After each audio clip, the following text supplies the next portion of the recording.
سورۃ الشعراء کی آیت نمبر 141 تا 159 تلاوت کی گئی ہے۔ سورۃ الشعراء کا یہ 8واں رکوع ہے، جس میں قوم سمود کا ذکر ہے۔ اس قوم کے بارے میں مفسرین نے لکھا ہے کہ بعض حضرات نے ان کا نسب بیان کیا ہے۔ سمود ابن جشیر ابن ارم ابن سام ابن نوح علیہ السلام، ان 4 واسطوں سے نوح علیہ السلام کی اولاد میں سے تھے، اور سامی کہلاتے تھے نوح علیہ السلام کے بیٹے سام کی نسبت سے۔ امام ثعلبی رحمہ اللہ نے سمود ابن عاد ابن ارم ابن سام ابن نوح کے نام سے ان کا نسب بیان فرمایا ہے۔ بعض حضرات نے اس کو عاد کی اولاد میں شمار کیا ہے، اور بعض میں جشیر کی، باقی نسب ان کا ایک ہی ہے۔ حضرت نوح علیہ السلام کی اولاد میں سے 4تھی پشت میں جا کر یہ لوگ پیدا ہوئے۔ ہود علیہ السلام پر جو لوگ ایمان لائے تھے اور جو بچ گئے تھے، اس وقت عرب کا جو شمالی جنوبی حصہ تھا، اس میں قوم عاد آباد تھی۔ ان کے ہی مابقیہ لوگ تھے جو آگے چل کر قوم سمود کہلائے، اور آباء و اجداد کا جو طریق تھا، جو نعمتیں تھیں، وہ ان لوگوں کو ملی۔ جسمانی حیت کے اعتبار سے بھی بڑے قد کاٹ کے لوگ تھے، اور پہاڑوں کو تراشنا، اپنے لیے رہائش گاہیں بنانا، یہ ساری صفات ان لوگوں میں بھی موجود تھی۔ حضرت صالح علیہ السلام کو ان کی طرف بھیجا گیا۔ ان لوگوں نے پیغمبر کی اطاعت کے بجائے اس پر الزامات لگانے شروع کر دیے۔ آپ تو ہمیں جادوگر لگتے ہیں، آپ کوئی بڑے آدمی تو نہیں ہیں، ہمارے جیسے انسان ہی ہیں، ہم آپ کی بات نہیں مانیں گے، آپ ہمیں یہ کر کے دکھا دیں، یہ کر کے دکھا دیں۔ پھر اونٹنی کا مطالبہ کیا کہ ایسی اونٹنی ہو جو پہاڑ سے آئے، اور پھر اس کی یہ صفات ہوں۔ حضرت صالح علیہ السلام نے دعا کی، اللہ تعالیٰ نے اس طرح کی اونٹنی بھیج دی، پھر ان کی باریاں مقرر ہوئیں۔ بعد میں ان کے احساس ہوا کہ یہ اونٹنی تو پانی زیادہ پیتی ہے، اس سے ہمارا نقصان ہوگا۔ تو ایک شخص کو عورت نے لالچ دی کہ میں آپ کے ساتھ زندگی بھی گزاروں گی۔ کچھ لوگوں نے اس کو مال کی لالچ دی، اس کے ذریعے اونٹنی کی پونچھیں کٹوا دی، اس کی ٹانگیں کٹوا دی اونٹنی کی، جبکہ طے یہ ہوا تھا کہ یہ ہذہ ناقۃ اللہ لکم آیۃ فذروھا تأکل، کہ یہ اللہ کی ایک نشانی ہے، اللہ کی اونٹنی ہے، اس کے ساتھ برائی کا ارادہ مت کرنا۔ جب ان لوگوں نے یہ کیا تو اللہ تعالیٰ نے اس پوری قوم کو تباہ کر دیا۔ سورۃ الشمس میں ہے فقال لهم رسول اللہ ناقۃ اللہ وسقیاها فکذبوہ فعقروہا۔ پیغمبر نے ان سے کہا کہ اللہ کی اونٹنی ہے، اس اونٹنی کے معاملے میں اللہ سے ڈرتے رہنا، اس کی پانی کی باری میں اللہ سے ڈرتے رہنا۔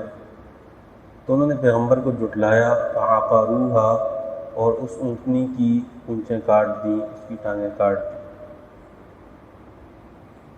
فدمدم علیہم ربہم بذنبہم فسواہا ولا یخاف عقباہا۔ ان کا یہ جرم تھا، اس کی وجہ سے اللہ تعالیٰ نے ان کو ملیہ میٹ کر دیا۔ اور اللہ کی ذات وہ ذات ہے کہ جس کو انجام کا خوف نہیں ہوتا، انجام کا ڈر نہیں ہوتا۔ دنیا میں جب بھی چھوٹے بچے کیوں لڑ رہے ہیں؟ یہ کہاں سے آئے ہیں؟ کب سے لڑ رہے ہیں، آپس میں دوڑ رہے ہیں؟ کہاں سے آئے ہیں آپ لوگ؟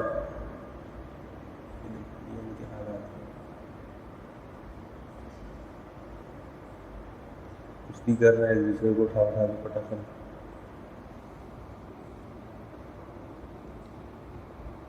تو دنیا میں جب بھی کوئی شخص کسی کو سزا دیتا ہے، چاہے وہ جتنا بھی طاقتور ہو، اس کے دل میں خوف ضرور ہوتا ہے، میں سزا دے رہا ہوں، اس کا انجام کیا ہوگا، میری بھی گرفت ہو سکتی ہے۔ اللہ کی ذات وہ واحد ذات ہے کہ جب وہ کسی کو سزا دے تو اس کو انجام کا کوئی ڈر نہیں ہوتا، اللہ سے کون پوچھے گا؟ تو یہ اس قوم کے حالات ہیں، ان کی برائیاں اور خرابیاں وہی ہیں جو قوم عاد کی تھی، کہ سختی والا معاملہ کرنا ماتحتوں کے ساتھ، اور بلا ضرورت عمارتیں بنانا، ان میں آپس میں تفاخر کرنا، میرے اتنے گھر، میرے اتنے اونچے گھر، اور میرے فلاں اور میرے فلاں، جس کی شریعت میں مذمت کی گئی ہے۔ ضرورت کے لیے تو بنا کی اجازت ہے، تعمیر کی اجازت ہے، ضرورت سے ہٹ کر تفاخر کے لیے ہو یا اس لیے ہو کہ لوگوں کے سامنے نام ہو کہ اتنا کچھ ہے اور اتنی اونچی عمارت ہے، تو یہ شریعت میں مذموم ہے، اس کی اجازت شریعت میں نہیں ہے۔ حدیث میں اس کو ما لا خیر فیہ میں شمار کیا گیا ہے۔ آپ حضرات الفاظ کا ترجمہ دیکھ لیں۔ ما کذبت ثمود المرسلین، قوم ثمود نے بھیجے ہوئے پیغمبروں کو جھٹلایا۔ اذ قال لهم اخوهم صالح الا تتقون، جب کہا ان سے ان کے بھائی صالح علیہ السلام نے کہ کیا اللہ سے ڈرتے نہیں ہو، انی لکم رسول امین، میں تمہارے لیے بھیجا ہوا ہوں اور تمہارے لیے ناصح ہوں۔ بعض انبیاء نے اپنی دعوت میں صراحت کے ساتھ فرمائی انی لکم ناصح امین، کہ میں وہ نصیحت کرنے والا ہوں کہ جو امانت دار ہوں، خیانت والا معاملہ نہیں کروں گا، دین صحیح پہنچاؤں گا۔ فاتقوا اللہ واطیعون، اللہ سے ڈرو، میری بات مان لو۔ وما اسألکم علیہ من اجر ان اجری الا علی رب العالمین، میں اس پر تمہارے سے کوئی اجرت نہیں مانگتا، اجرت تو میری رب العالمین کے ذمے ہے۔ یہ مضمون بار بار اس صورت میں آئے گا۔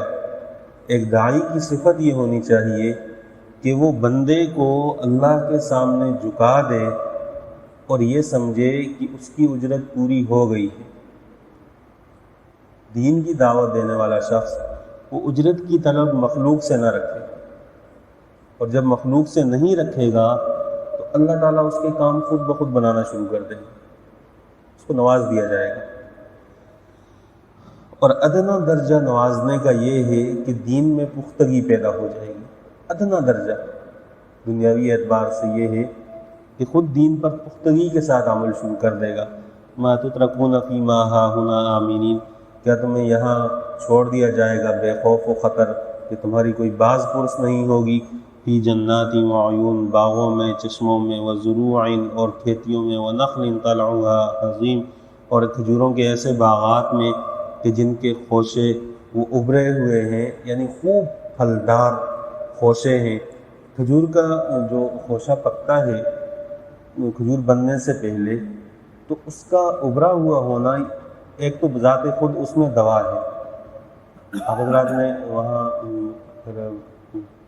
سعودیہ میں دیکھا ہو، قبا کی طرف وہ باقاعدہ اس کی ڈبیا ملتی ہے، اس میں صفوف ڈال کر رکھتے ہیں، جو کھجور کا پھل کھلنے سے پہلے اس کے اندر سے پاؤڈر نکالا جاتا ہے۔ تو اصل یہ لفظ اس کے لیے استعمال ہوتا ہے کہ اللہ نے تمہیں باغات دیے ہیں، اور باغات ایسے ہیں کہ پھولے ہوئے ان کے خوشے ہیں کہ جب وہ کھلیں گے تو بہت زیادہ کھجوریں ہوں گی اس میں۔ وَتَنْحِتُونَ مِنَ الْجِبَالِ بُيُوتًا، اور تراشتے ہو پہاڑوں سے گھروں کو، فارحین، اتراتے ہوئے یا مہارت سے۔ فارحین کے دونوں ترجمے مفسرین نے کیے ہیں۔ عبداللہ بن عباس رضی اللہ تعالیٰ عنہما سے اس کا ترجمہ مروی ہے کہ اتراتے ہوئے، تکبر کرتے ہوئے گھروں کو بناتے ہو، اور بعض مفسرین نے اس کا ترجمہ کیا ہے حاذقین، اللہ نے تمہیں مہارت دے دی ہے تو اب اسی کام میں لگ گئے ہو۔ اگر اللہ نے تراشنے کی مہارت دے دی ہے اس کا یہ مطلب تو نہیں کہ زندگی اسی میں کھپا دو، اصل تو زندگی عبادت کے لیے ہے۔ فاتقوا اللہ واطیعون، اللہ سے ڈرو، میری بات مان لو۔ ولا تطیعوا امر المسرفین، اور نافرمانوں کی، حدود سے تجاوز کرنے والوں کی اطاعت مت کرو۔ اس سے یہ بھی معلوم ہوا کہ داعی کا کام یہ بھی ہے کہ وہ امر بالمعروف، لوگوں کو نیکی کی طرف بلائے، اور اس کے ساتھ ساتھ اس بات کی بھی نشاندہی کرے کہ یہ راستہ غلط ہے، یہ غلط لوگوں کا راستہ ہے، اس طرف مت جانا، اس کی نشاندہی کرتا رہے۔ الذین یفسدون فی الارض ولا یصلحون، جو فساد کرتے ہیں زمین میں اور کوئی خیر کا کام نہیں کرتے۔ قالوا، اب قوم کا جواب یہ تھا، قالوا، انہوں نے کہا انما انت من المسحرین، آپ تو جادو کیے ہوئے ہیں، آپ کو تو پتہ ہی نہیں ہے۔ ما انت الا بشر مثلنا، آپ ہمارے جیسے انسان ہیں، آپ میں کون سی اضافی خوبی ہے کہ آپ ہمیں دین سکھا رہے ہیں؟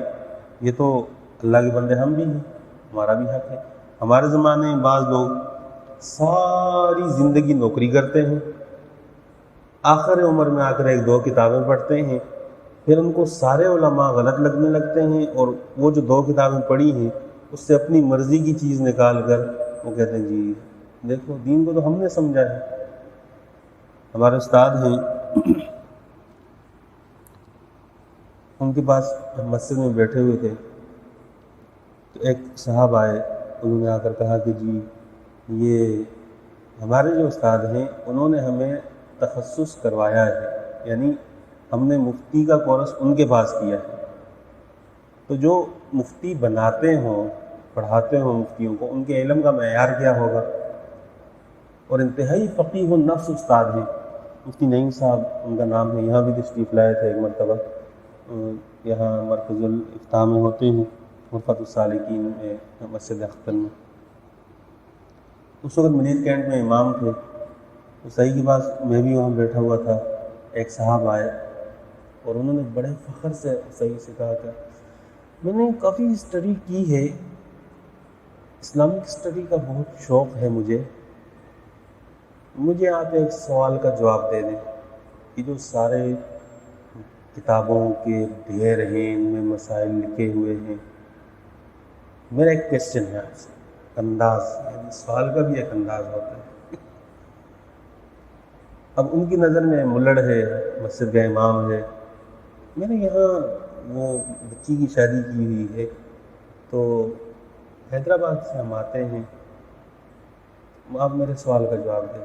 مدیر کینٹ کے چیک پوسٹ سے اندر داخل ہوں تو جس بندے کے بوٹ ہیں وہ تو یہ سمجھتا ہے کہ بس باقی دنیا تو فارغ ہے، میں ایسا صحیح فرما جی پوچھیں جی ایسا کیوں ہے کہ ایک بندہ سواری پہ نماز پڑھتا ہے، آپ لوگ کہتے ہو کہ بس وہ نماز پڑھ لے، اور نفل نماز جیسے اس کا منہ آ جائے وہ پڑھ لے، اور اس کے لیے کوئی قیام شرط نہیں ہے، اور فلاں جگہ میں نے پڑھا کہ قیام شرط ہے، قیام فرض ہے، تو ایک بندہ اگر نفل پڑھتا ہے تو پھر اگر قیام نہیں ہوگا اس کی نفل کیسے ہوں گے نماز میں؟ اس سوال کا ایک عجیب جارحانہ انداز، صحیح فرما ٹھیک ہے، تو اس نے دو تین چیزیں اور اس میں ملائی اور صحیح فرما ٹھیک ہے جی، اس پہ انشاءاللہ۔ اب وہ ہمیں پڑھانے والے استاد ہیں، ہمیں انہوں نے یہ بات بتائی ہے کہ نوافل میں قیام فرض نہیں ہے، نفل نماز میں قیام فرض نہیں ہے، آپ بیٹھ کر نماز پڑھیں، نفل میں کھڑا ہونا یہ کوئی ضروری نہیں ہے۔ جب ایک بچے کو پتہ ہے، پڑھنے والے شاگرد کو پتہ ہے، تو استاد کو پتہ نہیں ہوگا؟ میں صحیح سے کہا سیام نے ان کو بتایا کہ مستحی کے آگے اس نے پھر بھی نہیں ماننا، یہ کوئی اور بات شروع کر دیتا، پھر آگے یہ رخ کو دوسرے طرف لے جاتا، تو اس طرح کرنے والے لوگ ہیں۔ تو دو کتابیں پڑھ لی، پھر اس کے بعد وہ یہ سمجھتا ہے کہ جس بندے نے 35 سال مطالعہ کیا، 35 سال، وہ یہ سمجھتا ہے کہ یہ شاید اس کو کچھ نہیں آتا، مجھے بہت کچھ آتا ہے۔ تو یہ سمجھنا کہ وہ بھی مرد، وہ بھی انسان ہے، ہم بھی انسان ہیں، انسانوں میں فرق ہوتا ہے، اللہ نے فرق رکھا ہے۔ ابو علامہ رومی رحمہ اللہ نے فرمایا تھا کہ اگر انسان ہونے کے اعتبار سے دیکھیں تو ابو جہل بھی انسان ہے اور پیغمبر صلی اللہ علیہ وسلم بھی انسان ہے، لیکن ایک وہ انسان ہے کہ جس کے لیے آسمان کے دروازے کھلتے ہیں، اور ایک وہ انسان ہے کہ جس پہ آسمان سے لعنتیں برستی ہیں، تو فرق تو دونوں میں ہے۔ تو انسانوں میں بھی فرق ہوتا ہے، فرق مراتب نہ کنی زندیقی، کہ اگر یہ مراتب کا لحاظ نہیں رکھا جائے گا تو یہ زندگی کا دروازہ کھلے گا اور کچھ بھی نہیں ہے۔ فَأْتِ بِآیَةٍ إِن كُنتَ مِنَ الصَّادِقِينَ، یہ کفار کی جتنی عادتیں قرآن نے بیان کی ہیں، ان کا انبیاء سے بول چال کا انداز، یہ نشاندہی ہے اس بات کی کہ اپنے آپ کو ان عادتوں سے دور رکھا جائے، یہ چیزیں پیدا نہ ہونے دی جائیں۔ عقیدت ہو، محبت ہو، اطاعت ہو، اللہ تعالیٰ اس کی وجہ سے نوازتے ہیں، ورنہ بدعقیدگی پیدا ہوتی ہے۔ کسی نے ایک جملہ کان میں کہا، سلسلہ شروع ہو گیا، پھر وہاں سے چلتے چلتے چلتے انسان محروم ہو جاتا ہے، اور جس سے فیض لینا ہے اس کا کوئی نقصان بھی نہیں ہوتا، لینے والے کا نقصان ہو جاتا ہے۔ خاص طور پہ انبیاء علیہ السلام کی جو تعلیمات ہیں، قال هذه، پیغمبر نے فرمایا کہ یہ ناقۃ اللہ شرب، یہ اونٹنی ہے، اس کی ایک باری متعین ہے پانی پینے کی، وَلَكُمْ شِرْبُ يَوْمٍ مَعْلُومٍ، اور تمہاری ایک دن کی متعین باری ہے، وَلَا تَمَسُّوهَا بِسُوءٍ، برے ارادے سے اس کو مت چھونا، فَيَأْخُذَكُمْ عَذَابُ يَوْمٍ عَظِيمٍ، بڑے دن کا عذاب تم پکڑ لے گا۔ فَعَقَرُوهَا، انہوں نے اس کی پونچھیں کاٹ دی، ٹانگیں کاٹ دی۔ فَأَصْبَحُوا نَادِمِينَ، دوسرے دن پریشان شرمندہ۔ فَأَخَذَهُمُ الْعَذَابُ، اللہ کی طرف سے عذاب آیا، اس عذاب نے ان کو پکڑ لیا۔ إِنَّ فِي ذَلِكَ لَآیَةً، اس میں آیت ہے، اس میں نشانی ہے۔ وَمَا كَانَ أَكْثَرُهُم مُؤْمِنِينَ، اور اکثر لوگ ایمان نہیں لاتے۔ اللہ تعالیٰ دکھاتے ہیں کہ قوت اور طاقت کے باوجود جب اللہ چاہتا ہے تو وہ پوری قوموں کا نام و نشان مٹا دیتا ہے۔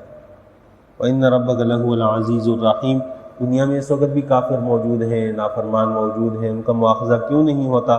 اللہ کو قوت اور غلبہ حاصل ہے، غالب ہے، لیکن اس کے ساتھ ساتھ اللہ تعالیٰ مہربان بھی ہے، الرحیم بھی اس کی ایک صفت ہے، اس کی وجہ سے اللہ تعالیٰ ڈھیل دیتے ہیں۔ اللہ تعالیٰ سے دعا ہے قرآن تعلیمات پر عمل